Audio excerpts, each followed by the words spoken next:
Another cold front moving in on Friday. Now, this is what our low pressure is doing. Hurricane hunters are heading out there to check it out. I don't think they're going to find anything too wild, but they're gathering data. They'll plug that into the models, and that would never hurt to have more data for the models. So that will be beneficial, but we'll see what they find over the coming hours or so.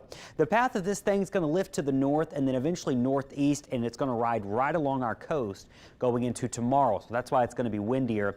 We'll have a center of low pressure nearby, and many times there's low pressure, it's going to be a bit breezier. So here's what we're doing. Precision Cast walking it through this evening. All the rain still to our south, maybe a sprinkle or two trying to get close to the coast. By tomorrow morning, early in the morning hours, 4 a.m. or so, some light showers along the coast. Nothing too wild though. And then notice showers moving in throughout Wednesday, late morning and through the afternoon. The heaviest of the rain still looks like it's most likely going to stay right near the coast or down into the Gulf of Mexico. By Wednesday night, the low is clearing us, moving towards Florida, and that'll take all the rain with it. It'll still be breezy Wednesday night, but things will start to relax some. So let's break it down parish by parish. Let's start with the North Shore here. Impacts look fairly minimal with regard to rainfall totals. With you being so far north, you may get up to an inch. I'm thinking that's about the highest you'll see up here north of the lake. Gusts could gust to 30 miles an hour, especially by Wednesday evening. Now here in the metro, our rain totals, we'll say 1 to 2 inches, and that's spread out over a day. That's fairly manageable.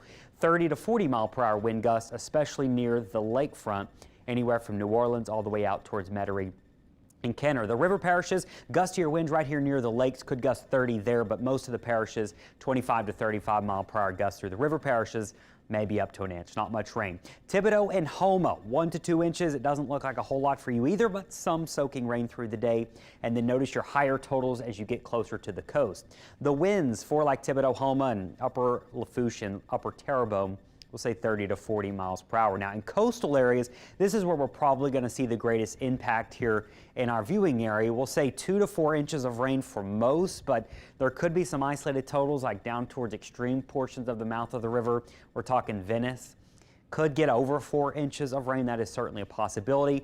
Wind gusts in coastal areas do look to be more significant here, 40 to maybe 50 miles an hour by Wednesday afternoon into Wednesday evening. That would lead to minor coastal flooding. So the winds would be out of the east, pushing to the west. So any east-facing shorelines will likely see some higher than normal tides. And that includes down in Barataria Bay as well. Same thing for Hancock County with the winds, 30 to 40 mile per hour. East winds pushing in the bay there, but not much rain, I don't think, for the Mississippi coast. About up to an inch or so on the high side of things. So once we clear the low pressure out on Wednesday, we'll start to warm back up. Look at Friday, upper 80s. A cold front's going to move through on Friday, and that'll be by Friday night. Not terribly strong, but it is going to bring us beautiful weather for the weekend, Saturday and Sunday. We have cool mornings and perfect afternoons in the 70s with sunshine. I'll leave you with your marine forecast. Still looking okay today, but a gale watch will likely be upgraded to a gale warning going into tomorrow.